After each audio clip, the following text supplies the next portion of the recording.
Di wilayah Desa Ciparai, Kabupaten Majalengka, tanaman gayam tumbuh secara liar dan tersebar pada sebagian kawasan. Pohon gayam di sini hampir mudah untuk ditemui atau dijumpai di daerah dekat aliran-aliran sungai atau pinggiran sawah. Bagi masyarakat di Indonesia, khususnya di wilayah Pulau Jawa, pohon gayam yang dapat tumbuh hingga mencapai ketinggian kurang lebih 20 meter memang seringkali diidentikan dengan berbagai mitos. Karena tanaman gayam memiliki tekstur alur batang pohon yang tak beraturan dan daunnya yang tumbuh cukup rimbun, sehingga terkesan angker.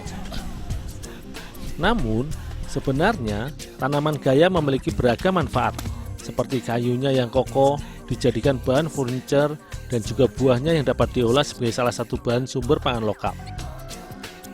Buah gayam masuk dalam kategori jenis polong dengan bentuk yang mirip ginjal. Buah gayam yang telah masak pohon biasanya akan berwarna kecoklatan dan akan jatuh dari pohon dengan sendirinya.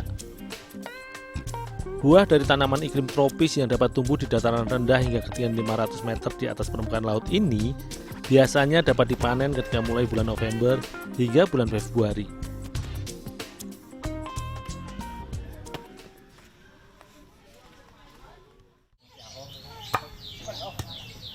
Meski dapat dijadikan sebagai bahan makanan dan termasuk dalam keluarga polong-polongan, buah gayam tidak dapat langsung dikonsumsi, melainkan harus melalui beberapa tahapan terlebih dahulu.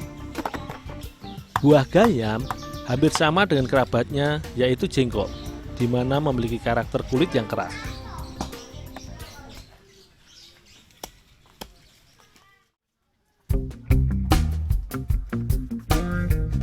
Buah gayam mengandung saponin dan flavonoida yang dapat berfungsi membantu melancarkan sistem pencernaan, serta berfungsi sebagai antioksidan. Namun sebenarnya, kedua zat tersebut dapat menjadi racun pada tubuh bila tidak diolah secara benar. Karenanya, agar biji buah dari tanaman tropis yang kini mulai jarang dijumpai di negara-negara Asia Tenggara ini harus direbus agar dapat dikonsumsi dan bermanfaat sebagai nutrisi alami pada tubuh.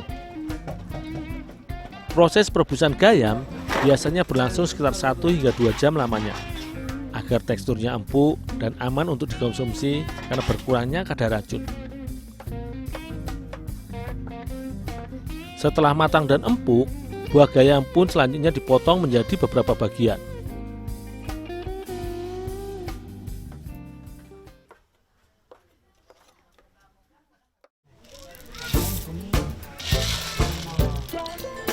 Di berbagai daerah seperti Jawa Timur dan juga wilayah Jawa Barat, buah gayam biasanya dikonsumsi sebagai bahan masakan atau hanya dijadikan cemilan bersama dengan kelapa parut.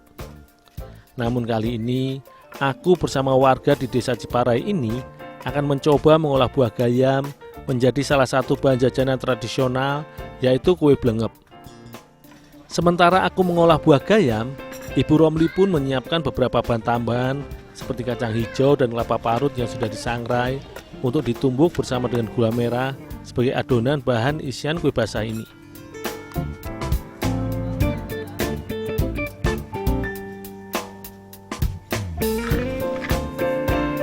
Tahap pembuatan blengep sebenarnya tidak jauh berbeda dengan proses pembuatan jajanan gemblong atau getuk, di mana blengep adalah olahan tradisional yang menggunakan singkong yang sudah direbus atau dikukus matang, kemudian ditumbuk untuk digunakan sebagai bahan adonan utamanya. Namun kali ini, karena aku dan Ibu Romli akan menggunakan gayam sebagai salah satu campuran bahan adonannya, sebelum membuat adonan singkong, awalnya aku menumbuk buah gayam yang sudah matang terlebih dahulu agar mudah ketika dicampur menjadi adonan campuran. Selanjutnya, setelah adonan dari buah gayam siap, adonan dari singkong atau ketela pohon pun dibuat dengan cara yang sama, yaitu ditumbuk hingga teksturnya hancur bersama dengan tambahan mentega agar adonannya lebih lembut.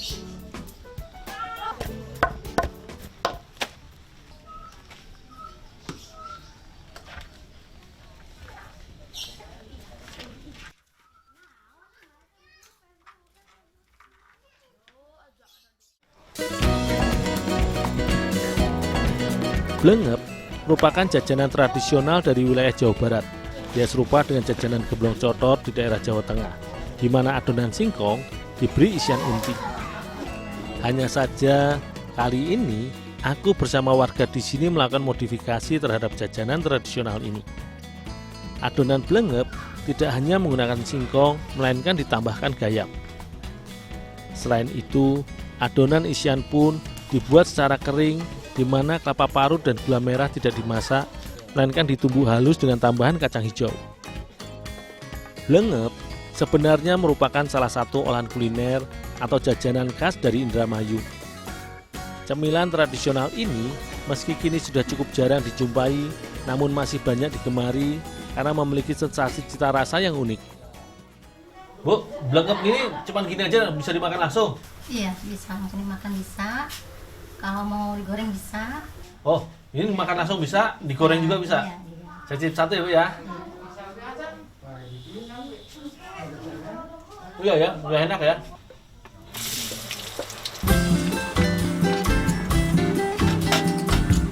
Bagi masyarakat wilayah Indramayu, blengep biasanya dikonsumsi secara mentah atau adonan yang sudah jadi dan diberi isian serta dipipihkan dapat langsung dikonsumsi dan tidak diolah lagi. Namun kali ini, adonan yang sudah dibentuk dan diberi isian pun akan aku olah lagi. Adonan blengep yang lembut pun digoreng kembali hingga berubah warna.